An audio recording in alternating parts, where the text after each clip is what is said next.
Good evening and welcome to Athens City Council. It's Monday, February 19th, 2018 at 7 p.m. and tonight we are in regular session. Our first item of business is to establish a quorum. All members of council are present. We'll next have the disposition of minutes for the regular session held on February 5th, 2018. And if I could have a motion for approval? So moved. Second. Okay, we have a motion and second for approval of the minutes. All those in favor signify by saying aye. Aye. Okay, thank you. Next, we'll move on to communications. And tonight, first on our agenda is a special moment in that the Municipal Arts Commission has unanimously selected the new Poet Laureate. And her name is Carrie Gunter Seymour, and she's joining us tonight. And I believe she'll be introduced by Bonnie Proudfoot. So if you all would come up. And we have former councilperson Carol Patterson here with us tonight, too.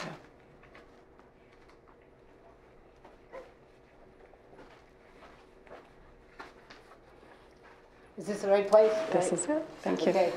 Well, thank you very much for having me, and just wanted to say what a joyful committee this has been. It's been my privilege to serve on the Poet Laureate Committee for a little over 2 years now, and it's a labor of love. And we had wonderful applicants, a very difficult jurying process, but we're very pleased that we selected Carrie Gunter Seymour, and so I thought I'd introduce her. I've known her for quite some time. Very pleased to introduce Carrie to the City Council this evening. Also want to support her nomination by AMAC for Athens' second Poet Laureate. I had the pleasure to read Carrie's application for the position of Poet Laureate, and if I had not already known Carrie, I would have been impressed by her extensive resume, which details her experience in the world of arts and letters in Athens, statewide, regionally, and nationally. As Poet Laureate, the Athens community can be certain that Carrie possesses professional credentials that are considered credible in the eyes of the poetry community at large. Carrie has a chapbook of poems forthcoming, has published poetry in top journals in the field, including the American Journal of Poetry, Poetry South, Crab Orchard Review, the LA Times, Chiron Review, among others. She has received 2 Pushcart Prize nominations, one of the highest achievements for writing published in a literary journal. Had I not known Carrie, I would have been certain of her merit as Poet Laureate from reading the letters of support and references she received for this position. She has earned the good faith of poet Maggie Smith of the Kenyon Review, poet Chuck Sommons, the head of the Ohio Poetry Association, Jane Forrest Redfern, the executive director of the Dairy Barn, and Professor Dinty Moore, director of creative writing at OU, among others. Smith called Carrie a writer's writer and tells us that Carrie is not only well-respected and well-published poet, but she is also one who is civic-minded and experienced working in diverse communities. Chuck Salmon speaks of her role as founder and director of the Women of Appalachia Project and Carrie's involvement in community organizations and her work to help educate others through the arts. I know all this to be true, but that's not the only reason I support Carrie's nomination for this position. Not only was I moved by her references and her publications, I was moved by the inclusiveness demonstrated in her proposal as Poet Laureate. This proposal will allow Carrie to continue to be involved, doing what Carrie is already known to do, inviting members of the greater Athens poetry community to share in presenting their work, creating spoken word venues, teaching workshops, and publishing the work of the community in a volume that is to be entitled Expressly Athens. With Carrie as Poet Laureate, this book will become an archive of her tenure and a testimony to our literary culture at this time and in this place, which is one of the special civic roles a Poet Laureate can fulfill. Personally, I have been able to view the way Carrie has been able to go from an artistic vision to laying the groundwork to bring that vision to fruition, to offering artists and writers an opportunity to share that vision, and to creating a space to bring that vision forward, both with respect to spoken word and visual art. Not only that, but she excels at inviting an audience, creating promotional materials, and then executing an event so that those who attend and those who participate come away with an enduring sense of value and an awareness that lives on beyond that single experience. I have seen how empowering that sense of community once created can be. With Carrie as Poet Laureate, our community can look forward to poetry events at the Dairy Barn, to a social media presence that can extend the reach of poetry beyond the venue, to the creation of teaching spaces and wider artistic pairings. And at each venue, Carrie will be able to demonstrate the need for poets to gather so that the tent can be wider, the audience can be expanded, and the voices of Athens writers can reach a wider community. That's why I am so pleased to endorse Carrie's nomination this evening. Carrie possesses both the talent and the dedication, so that through her laureateship, our community will benefit, I am certain. Carrie.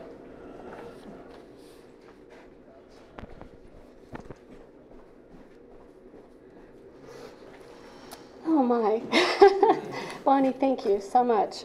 I do want to reach out and thank AMAC and you and Jean McHale and Tina Hall. The three of them fine, wonderful, amazing poets themselves. And of course, Carol Patterson, who's chair of the AMAC board. And I want to thank all of you on City Council. And I want to thank the City of Athens for having the forethought to have a poet laureate at a time when, oh my God, we need beautiful words.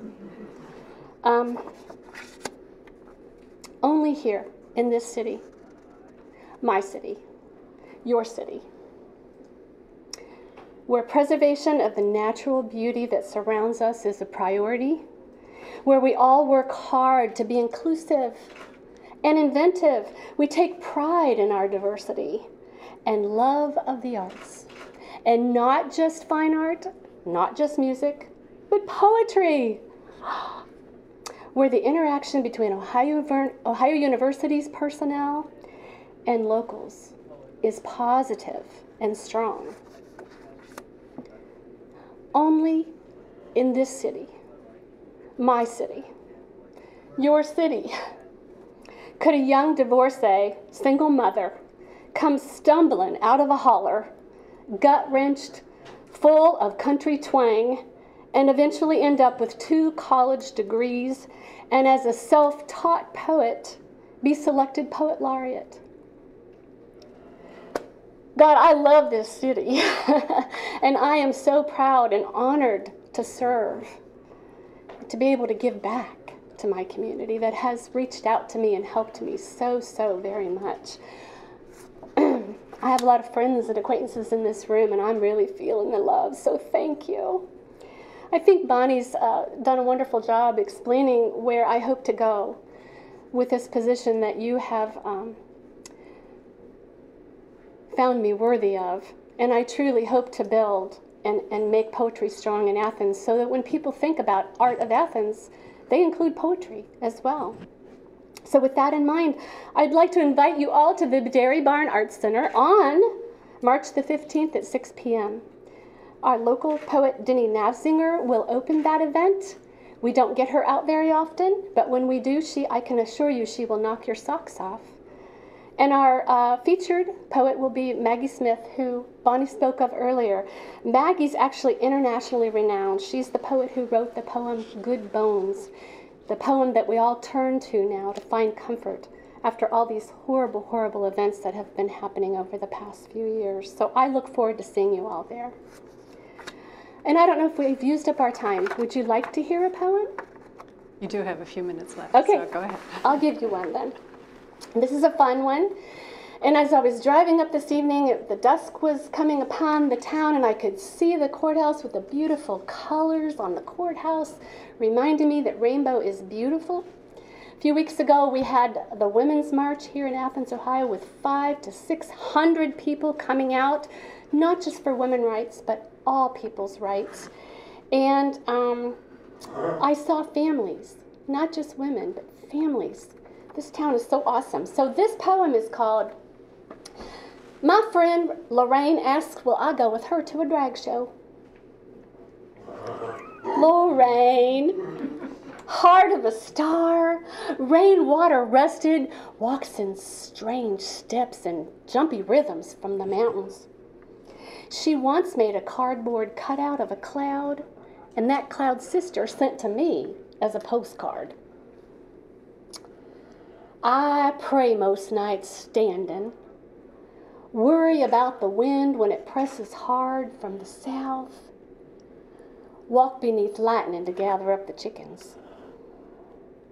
That night, the bourbon tasted like Kool-Aid. We drank 5 each. Together, a twisted mirror of becoming our better selves. During the finale, we hiked up our skirts and cavorted like dervishes. A rainbow of zinnias swayed the sidewalk as Lorraine and I tittered homeward, holding fast to one another. Excuse me, spouting newfound revelations of womanness, noting that serious dancing just might be the cure to years of heavy lifting.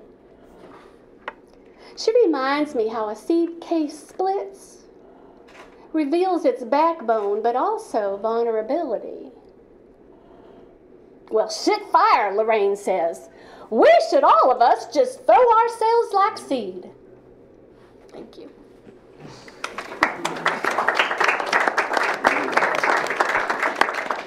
Thanks for being with us, and we'll look forward to the programming coming through the year.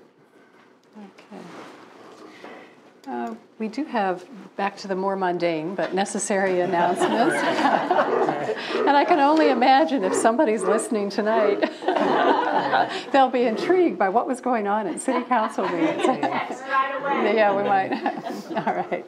I do want to let you know that council members will be having a lunch with Student Senate, the OU Undergraduate Student Senate. We do this twice a year, and generates a lot of good discussion, questions, look at policies and reviews, so we're looking forward to that. And that will be March 2nd in room 239, Baker University Center. So that's that announcement. And do other council members have announcements tonight? Councilmember Katsas. Yes, thank you, President Nicely. As liaison between Athens City Council and the Athens City School Board, I wanted to alert the public that we have yet another special meeting. They've been having meetings as often as we do, so I've been busy. But this one's coming up on March 8th, Thursday, March 8th at 6:30 at the Athens High School. It'll be either in the auditorium or the library. That's to be determined. And I believe they are still seeking public input. So thank you. 6:30. Great. Yes, Councilmember Butler. Just briefly, thank you, President Nyes. I just wanted to acknowledge it's not new news. Many of us have heard it and continue to hear it. Just the concerns about some of the condition of our roads. The three that were noted to me by a few citizens. East State Street, as we're aware, Union Street, and Columbia Avenue. So I know the mayor knows this as well, and I know we're on it, but I just wanted to, again, acknowledge it is a concern of our citizens, and I'm doing my job communicating that back. So thank you. Thanks. Any other communications? All right, we'll move on to reports and communications from other elected officials. Law Director Eliza? No. Auditor Heck? No. We'll move on to the Mayor, Patterson. I have several items, and I'll come back to what Member Butler just mentioned to wrap things up. But first of all, it's President's Day today, and so therefore Athens Hocking Recycling Center for trash and recycling pickup, everything's been backed up by a day. So if your pickup day was today, it'll be tomorrow. If it's tomorrow, it'll be Wednesday, so on and so forth. So keep that in mind. West State Street will see a limited closure. It'll be Tuesday, February 20th, between 395 West State Street and the city's water treatment plant. This is for some electrical work that we have to do. It'll be from 8 a.m. to 4 p.m. The dog park will be impacted with this closure because people won't be able to get through that far down to the park. So keep that in mind. Thursday, March 1st, is Disabilities Awareness March on Court Street, where people can line up at the University at Baker Center, a 4th floor entrance at 9:30. The march will take place at 10 a.m. and march north up Court Street to the courthouse, and then there will be an event with proclamations, some other things going on at the courthouse. So that's going to be taking place this Thursday. And the last notice, and then I'll get back to what Member Butler was just talking about. The Richland Avenue pedestrian passageway open house is tomorrow evening, is tomorrow 3:30 to 6 p.m. In the atrium of Grover Center, which is 53 Richland Avenue.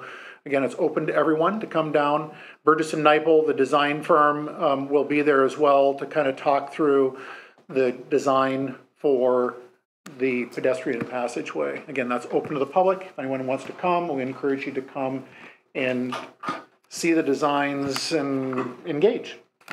The last thing in regards to potholes is that we have asked an asphalt plant to open back up and fire their plant back up to get hot mix as opposed to cold mix. We have been using cold mix, but in a lot of cases when there's, thawing and then freezing and then thawing again, cold mix is not the best material to put down. It's a temporary material. So for East State Street in particular, we will be, at this point, it's looking like we're going to be receiving hot asphalt on Thursday and start doing some significant patchwork throughout the city. But keep this in mind as well, is that if there's heavy downpours coming down, you can't get hot mix down either to adequately bond. So we're doing the best we can on the city end of things. I too have received not only emails, but phone calls, people asking me on the street, but that's part of my job. So again, the Engineering and Public Works is doing everything within their power to make the passageways as safe as possible and addressing the issue, not only of potholes, but again, I think we're through the worst of the water line breaks in the city, but everything that goes on underground as well as on the surface. So. Thank you, Mayor. Sure. Mayor, can you repeat the date of the Disability March? I sure can. That will be March 1st, so it's this Thursday. Next Thursday. I'm sorry, thank you. Thank you, Member Crowell. It is next Thursday, my error. And next Thursday, I'm really making February go fast for some reason. I think I just want to get to spring. You're right, it's next week, it's March 1st. But the times are correct. It starts at 9:30 where they're forming up. The march will kick off at 10 a.m. and it'll march from Baker Center up to the courthouse. And then there will be some words about the kickoff of that month. So, Sam, thank you. Okay, great. Thank you. And I know we have some university students here tonight and some other observers for our council meeting, and just a very brief explanation. We'll be having ordinances that we read tonight. On the third reading, we read the title, offer a brief explanation, see if there are any comments or questions, and then we have a vote for adoption to see if it's adopted.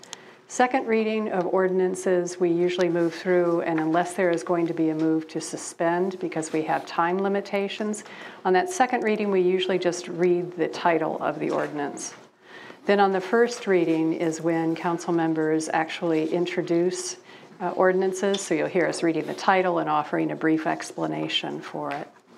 And then the other thing that we have that's different tonight is an executive session, and we will offer an opportunity after we finish our business meeting and before we go into the business section, executive session, so that students have time and reporters to ask council members or administration any questions they might have. So our first one will be an ordinance for third reading, and this is an ordinance amending Athens City Code to establish Title 49 initiative petitions. And this is introduced by all members of council. And I think Councilmember Reisner will be speaking to this. Thank you, Madam President. I move that we adopt 0818. Second.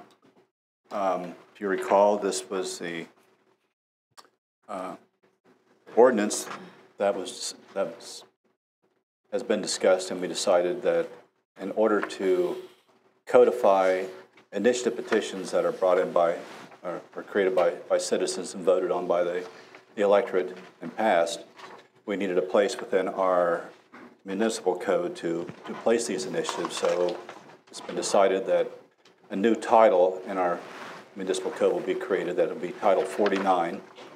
And this will be the place where initiative petitions that have been passed, the two that have been passed, and any future ones that may get passed will reside.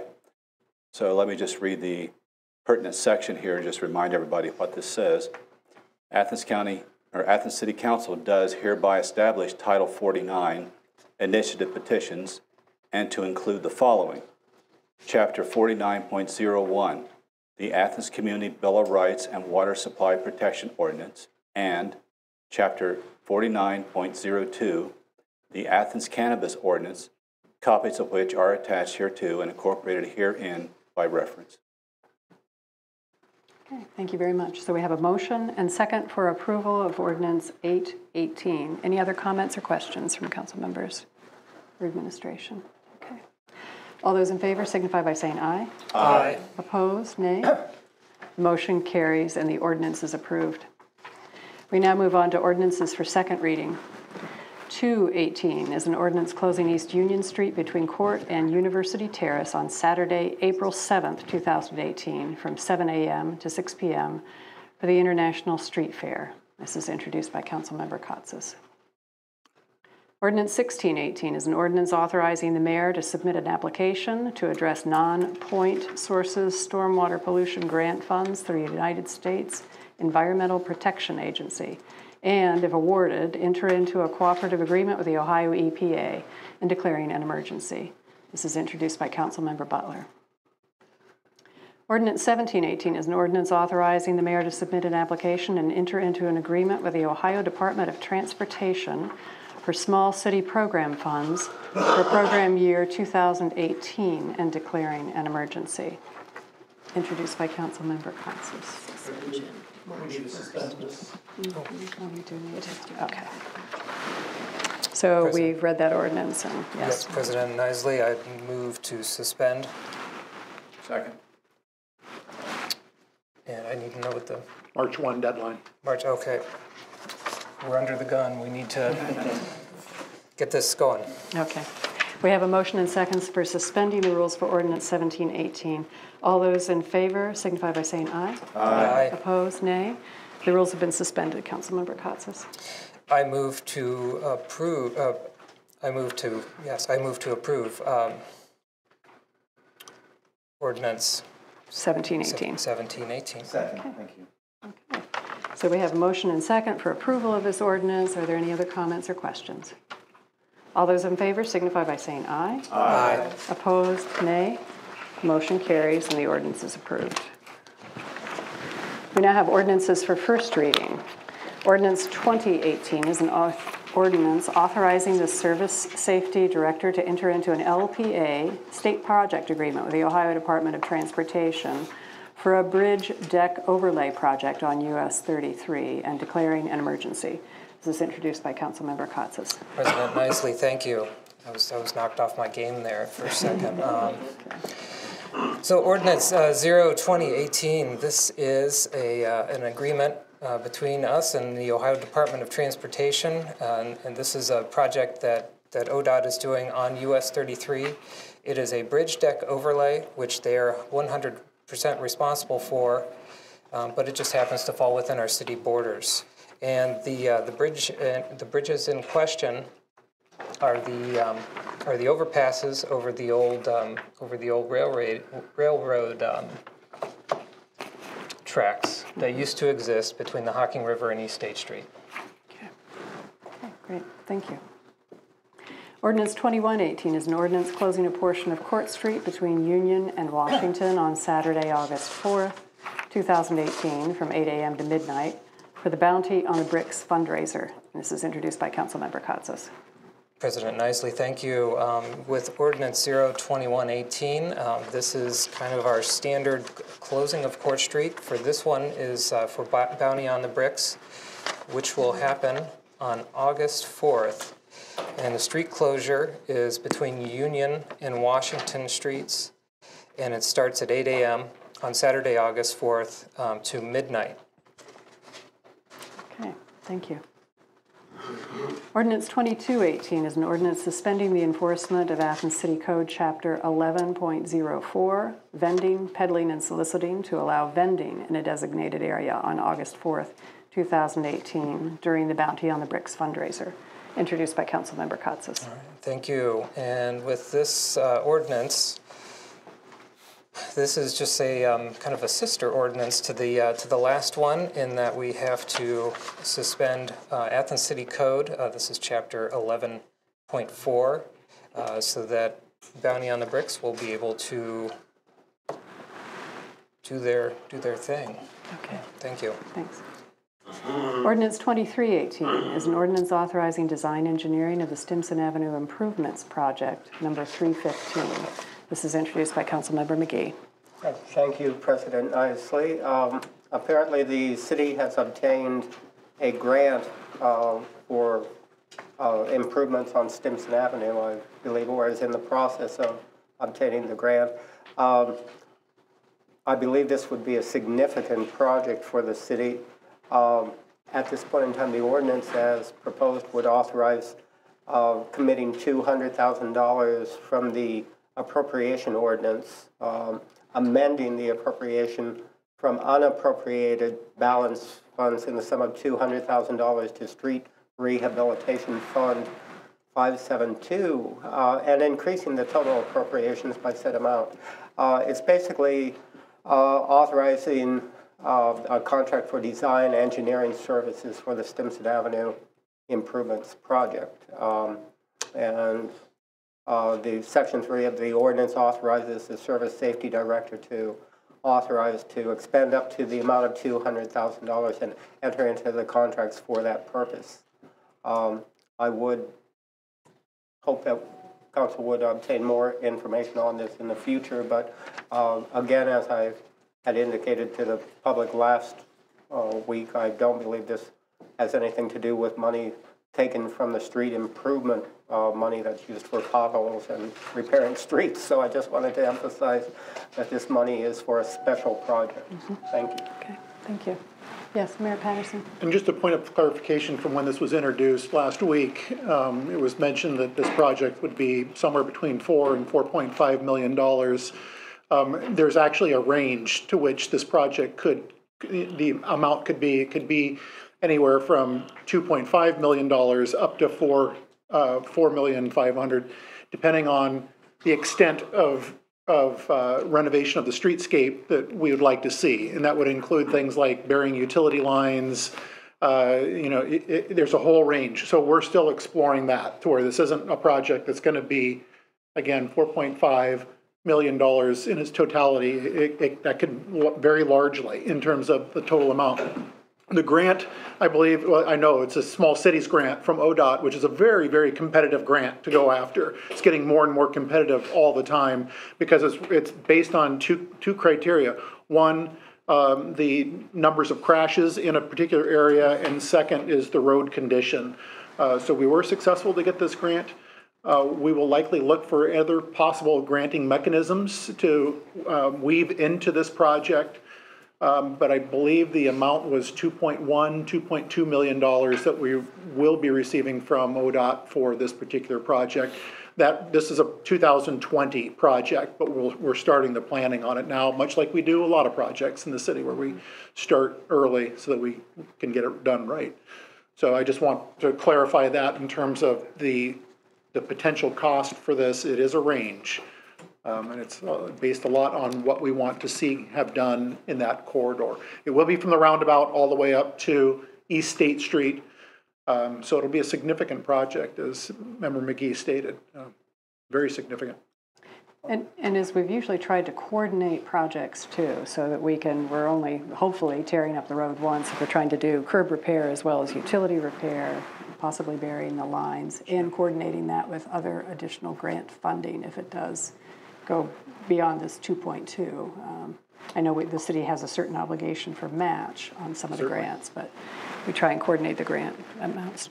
I just wanted to mention that some people have suggested to me, due to the possibility of a future Stimson Avenue bridge closing for repairs, that if possible, that anything could be coordinated. I I believe there's something in the air. People have suggested that that's in the works, but I know Stimson Avenue was closed for quite a while this last summer, and it caused some, hardships for some people, of course. Thank you. All right. Ordinance 2418 is an ordinance amending the 2018 appropriation ordinance, amending Ordinance 15317, authorizing Arts West renovations project number 314, and declaring an emergency. This is introduced by Councilmember Butler. Thank you, President Isley. We've attempted to address this a couple times in updating and renovating Arts West, which is in desperate need. I believe most recently this came up in Member Reisner's Finance and Personnel Committee last week, and then the mayor also spoke about this. So there's just some slight adjustments and to the original ordinance in efforts to proceed. And I do understand from Clerk of Council that we may need to suspend this tonight. On second reading, we feel that second reading would be fine for suspension because this ordinance does have an emergency clause, so therefore. Okay. Are we at our last meeting, business meeting for February, and you wanted to rebid in February? I believe that it's going out and they're hoping to have the bid openings in March, unless there's other information that, Okay, fine. We'll wait and read again then. Ordinance 2518 is an ordinance amending the 2018 appropriation ordinance. This is introduced by Councilmember Butler. Thank you. And this, thank you, President Isley. This piggybacks the previous ordinance in acknowledging the efforts to work on the accessible ramp at Arts West.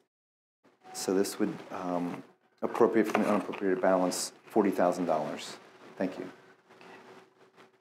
Ordinance 2618 is an ordinance authorizing the mayor to hire a new director of engineering and public works at a pay rate of 35% through the assigned pay grade. This is introduced by the Finance and Personnel Committee. Thank you, Madam President. You've read the title. Let me read the pertinent section to this, just to give council and the audience what we're talking about. Section 1, in accordance with the Non-Union Personnel Fringe Benefits Package, Ordinance 152-17, Section 21C, Compensation, Athens City Council does hereby authorize the mayor to hire a new Director of Engineering and Public Works at a pay rate of 35% through the assigned pay grade. And then Section 2 of the ordinance shall go into effect in full force and approval by the mayor. So it's been read. Does the administration have anything to add to this? Or? I would just like to read the job summary real quick, if I may, yes, for this particular position. City Engineer and Director of Public Works, under the general direction of the Service Safety Director, is responsible for administration of the Engineering and Public Works Department. This includes supervising and directing engineering project management, water treatment plant, wastewater treatment plant, laboratory, sewer collection, water distribution, street maintenance, and internal service mechanics, oversees all public works projects, plans, prepares, and implements work schedule activities, promotes safety and monitors maintenance work actively, administers the labor agreement, provides appropriate leadership and supervision and direction to the staff. Thank you. Okay.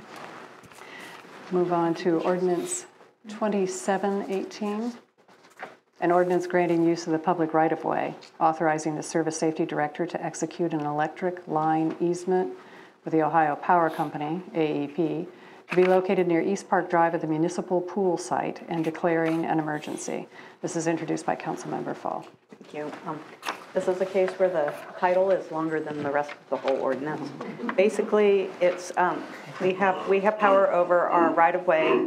We do this with a limited license when we give right-of-way agreements.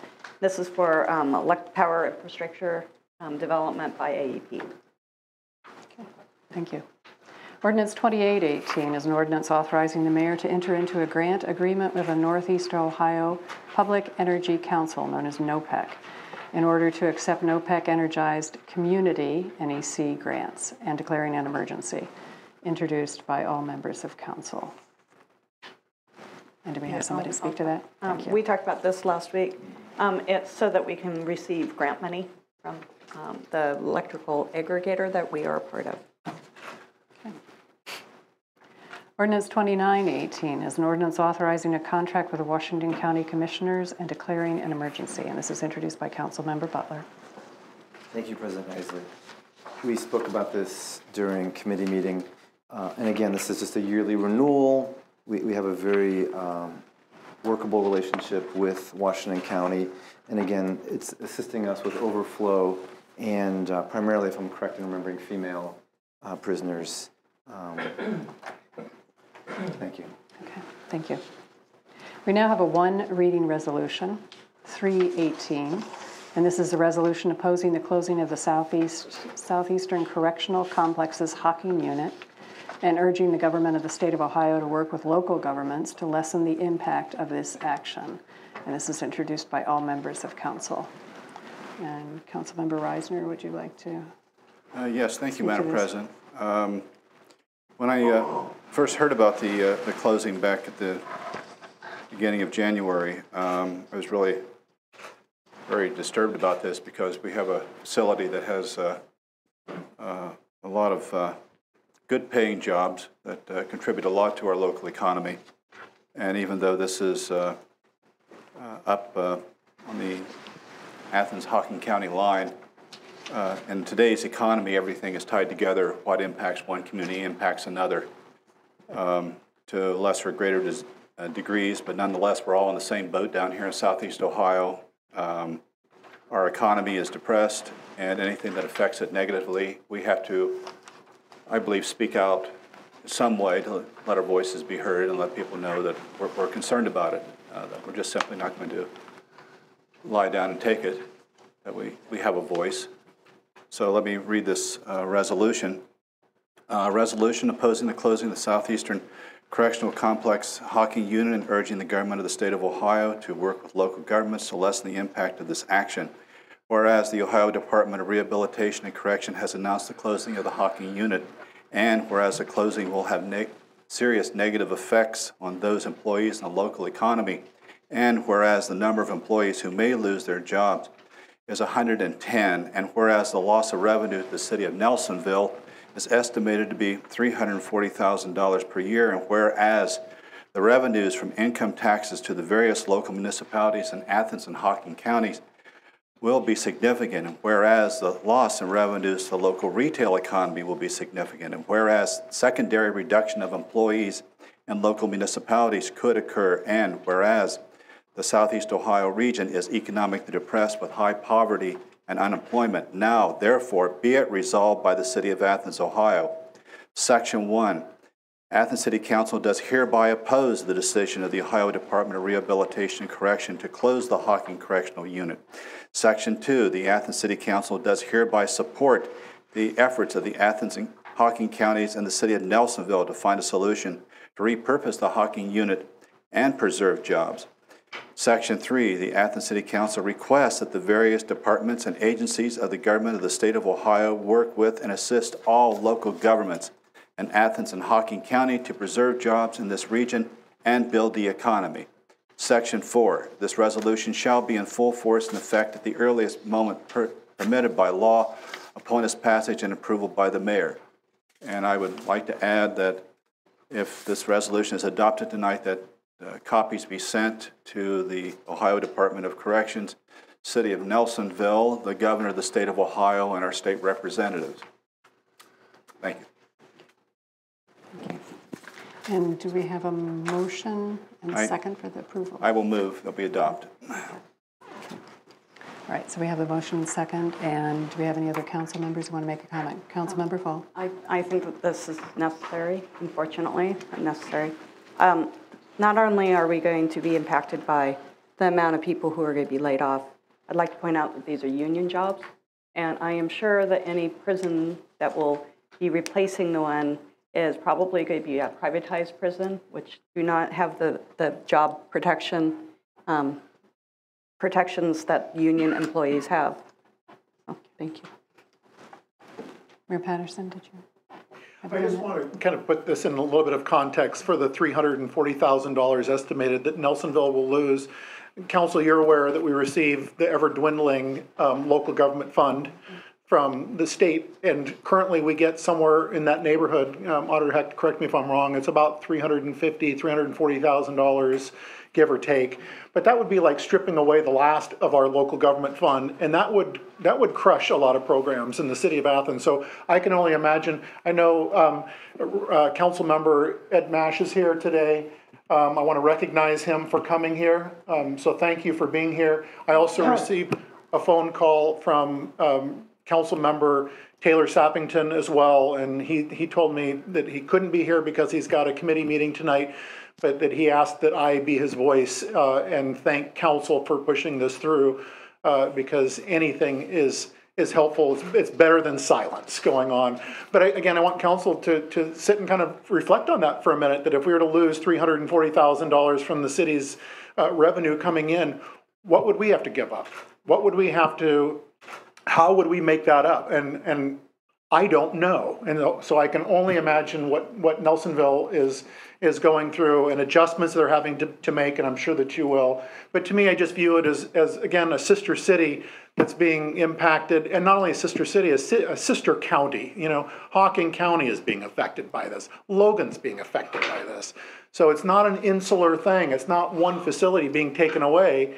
It's an institution that's being taken away that, as Councilmember Fall was saying, was jobs. It was jobs, it was families, it was resources. So, Council, thank you for putting this resolution together. Again, I mentioned this last time, I support this 110%.